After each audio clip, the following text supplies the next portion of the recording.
Hare Krishna devotees, welcome to our Srimad Bhagavatam Stuti series, continuing with Rudra Gita, the song of Lord Shiva, shlokas 47 and 48 from chapter 24, canto 4.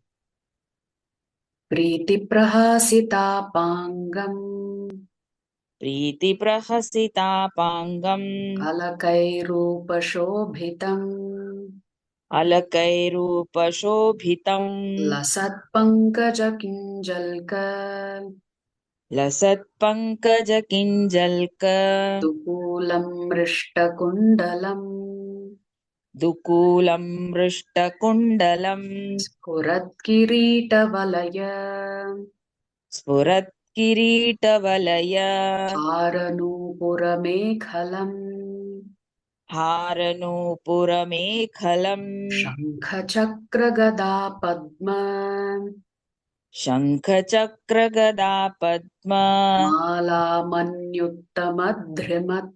mala manyuttamadhrimat. For word meaning, translation and purport by His Divine Grace, Srila A.C. Bhaktivedanta Swami Prabhupada, Srila Prabhupada Ki Jai. Preeti, Preeti, merciful. merciful. Prahasita, Prahasita, smiling. smiling.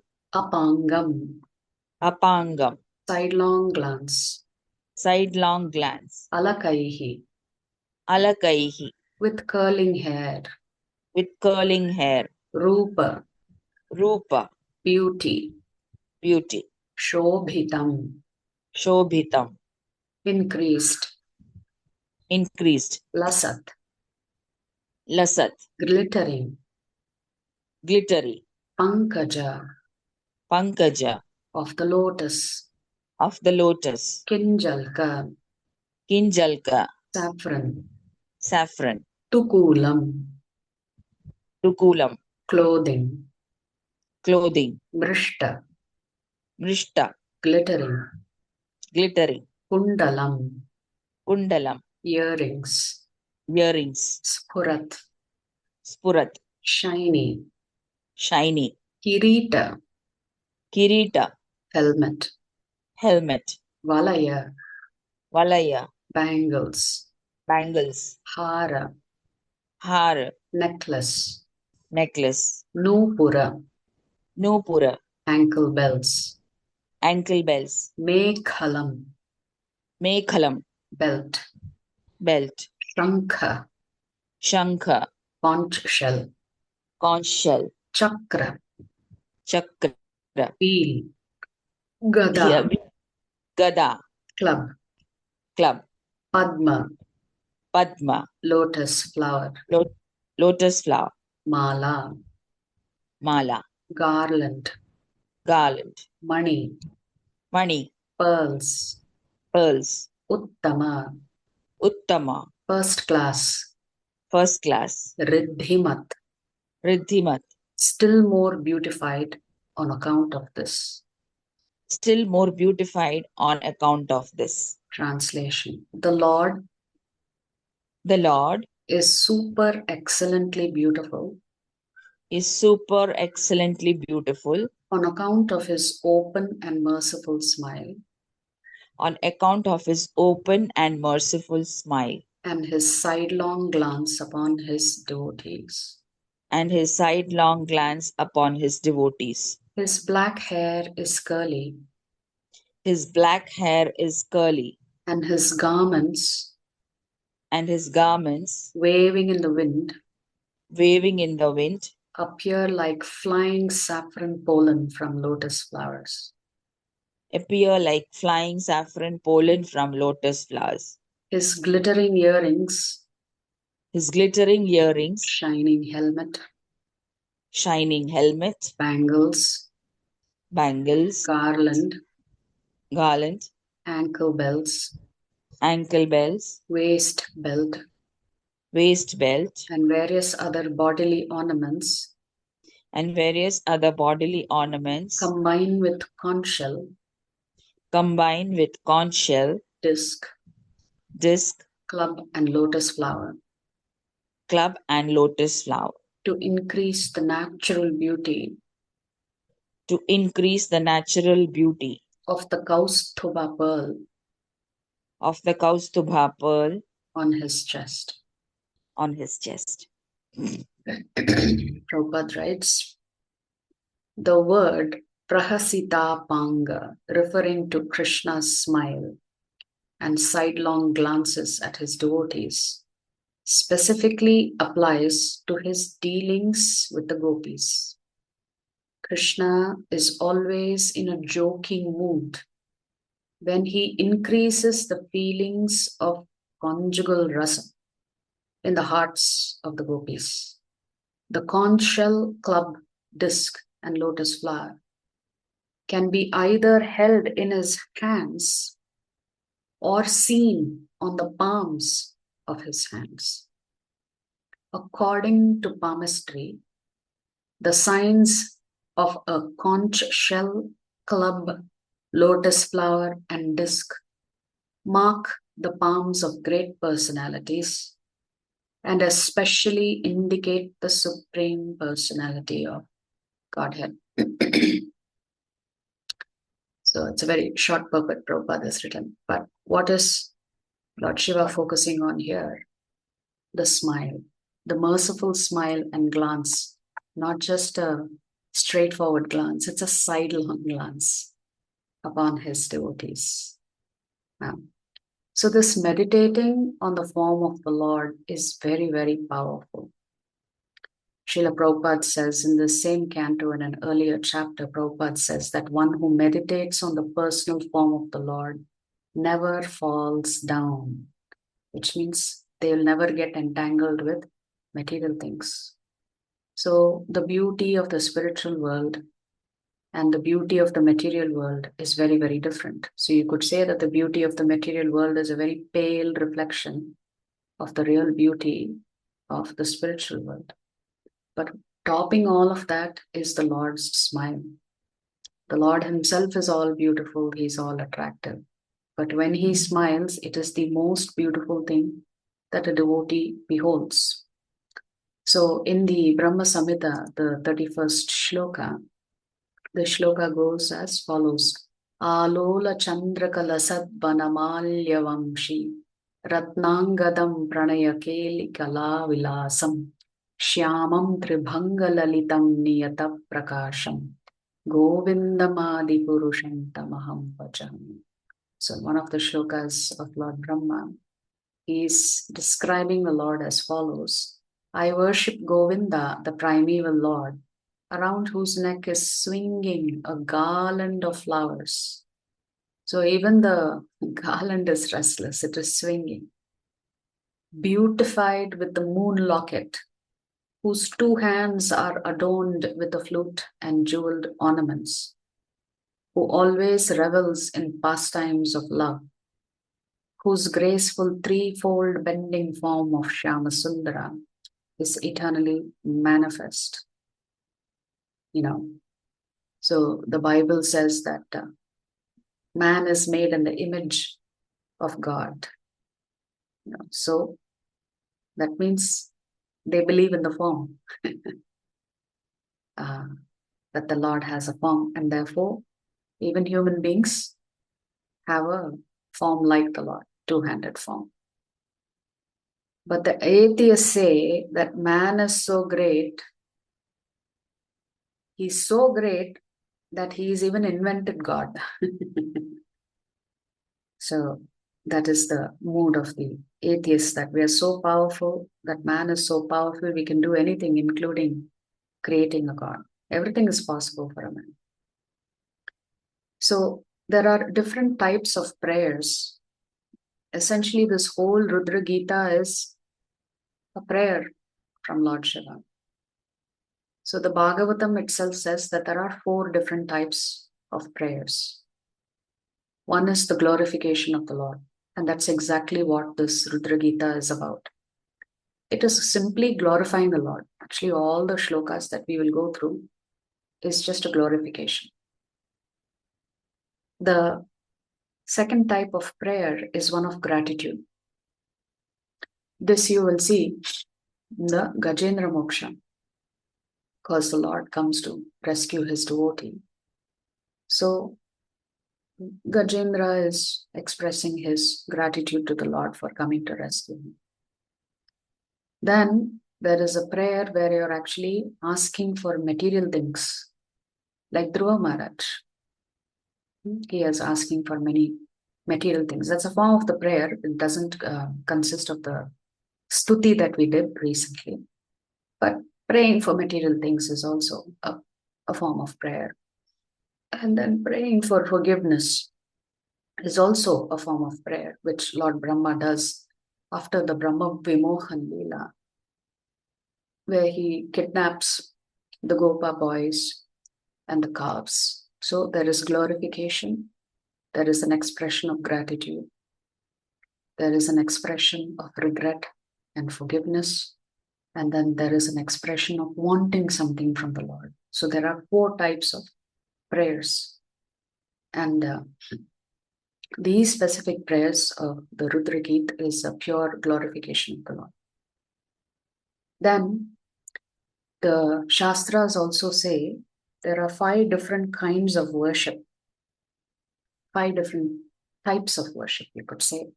It begins with demigod worship, where you can even go to the Devata and ask for something material. Of course, that means you have to approach different Devatas because they all head different departments. So different Devatas can give you different material desires.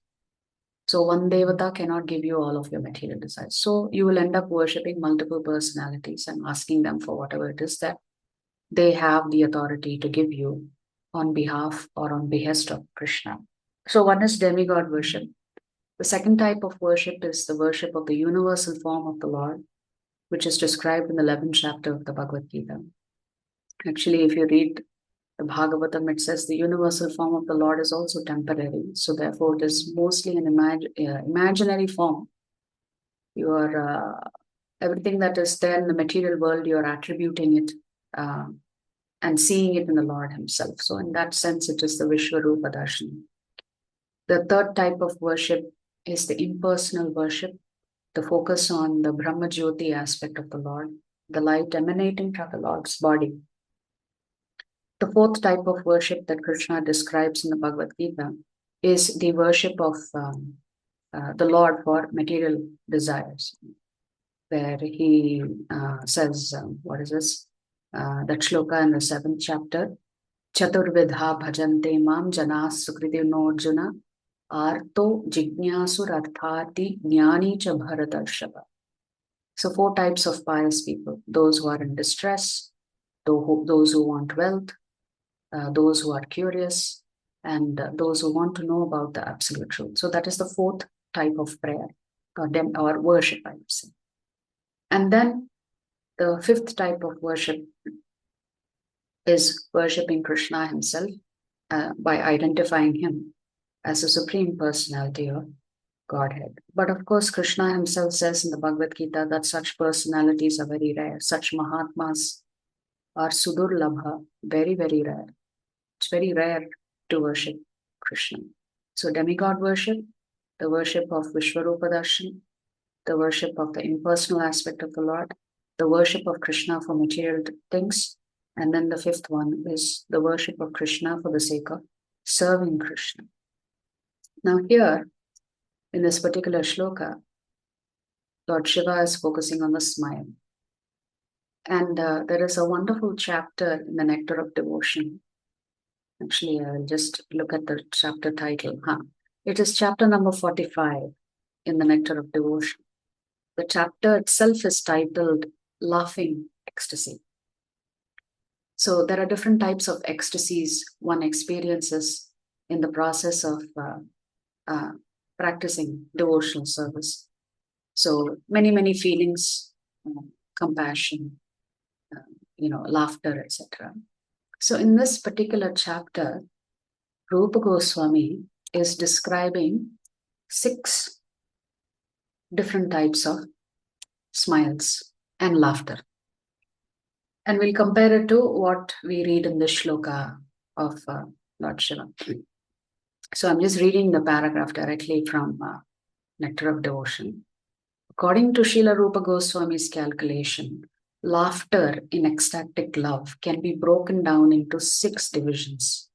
These divisions, according to different degrees of smiling, are called in the Sanskrit language smita, hasita, vihasita, avahasita, apahasita, and atihasita. These 6 classes of smiling can be classified as major and minor. The major division includes smita, hasita, vihasita, smiling. And the minor division includes avahasita, apahasita, and atihasita, smile.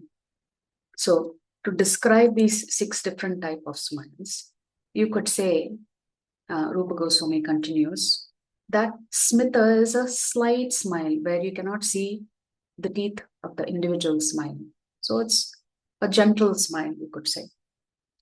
And all the deities in the temple have this smita. There's just a hint of a smile on the Lord's face on the Archavigraha form. The Lord is not revealing his teeth at all on the altar. It's just a very slight smile that is very, very benedictory in nature. So it's considered a very gentle smile. Then hasita means a smile where you're showing your front teeth, a few of your front teeth, where the teeth are slightly visible. Vihasita is a much broader smile or a laugh, where many of your teeth are distinctly visible. So these are the 3 major divisions of different types of smile. A very slight smile, where the teeth are not revealed.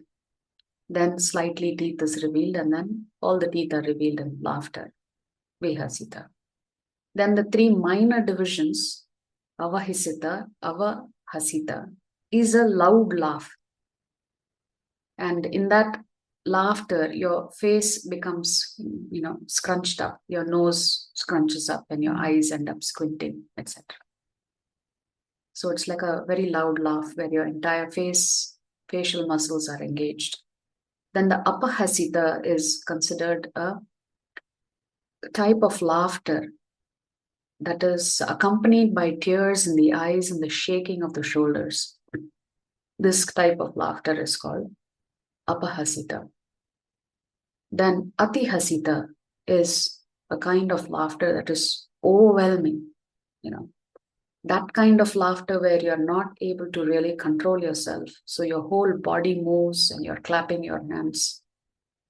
So these are the 6 different types of smiles that the Lord also engages in with his devotees. But the smile that is reserved most for his devotees is the first type, which is smiling slightly, a smile of benediction by the Lord. So here Shiva is teaching the Prachetas how to worship the Lord by simply glorifying him. As you come to the conclusion of this Rutra Gita, he will instruct the Prachetas that whatever you want, you will get. You simply recite what I have told you. Just repeat these shlokas. Because what is the instructions that the Prachetas get from their father? These 10 Prachetas are told, be prepared to get married, but before you get married, you please go through some intense austerity. And because the Prachetas are going in search of a place that is conducive for them to practice this kind of austerity, they come across a lake and behold Lord Shiva coming out of the lake. Now, Lord Shiva fulfills the material desires of anybody who approaches him. He's very pleased when somebody approaches him for material desires, and if you glorify Lord Shiva, he's likely to fulfill whatever material desires that he is designated to authorize. But Shiva also gets irritated. You're coming to me with for small things, Leave me alone. I want to do my bhajan. I want to do my chanting. Because Lord Shiva's Ishta Devata is Adishesha. So he's always meditating on Adishesha. So why should Lord Shiva interrupt his own meditation? Because the Prachetas have not prayed to him. On his own, he comes out because he knows these are great devotees of the Lord. So he thought, let me help them, let me engage them in serving the Lord a little bit better and give them this Rudra Gita. And if they recite the Rudra Gita, they will be successful in whatever it is that they are pursuing. So the Prachetas then go under the water and meditate for many, many years. How they are meditating, they are reciting the Rudra Gita until the Lord himself benedicts them with his beautiful vision underwater. So they don't even come out of the water. They are underwater and they take darshan of the Lord. Due to the merciful association of Lord Shiva, the Prachetas are able to see the Lord. So you can see here in this particular shloka that Lord Shiva is so attentive to how the Lord looks, including his smile and his glance, his hair, his garments, his earrings. There is a saying, when we wear jewelry, especially women, it enhances our beauty. But with Krishna, when he wears jewelry, the jewelry itself becomes enhanced in its beauty. So Krishna makes everything beautiful. So anything that is placed on him, that item itself looks more beautiful because it is residing on his form. So here you get a very beautiful, evocative description of Lord Vishnu and how beautiful he is when one is taking his darshan. If you like our videos, please subscribe to our channel and turn on the bell notification. If you'd like to join our classes every day, please check the details in the description section of this video. We look forward to serving you.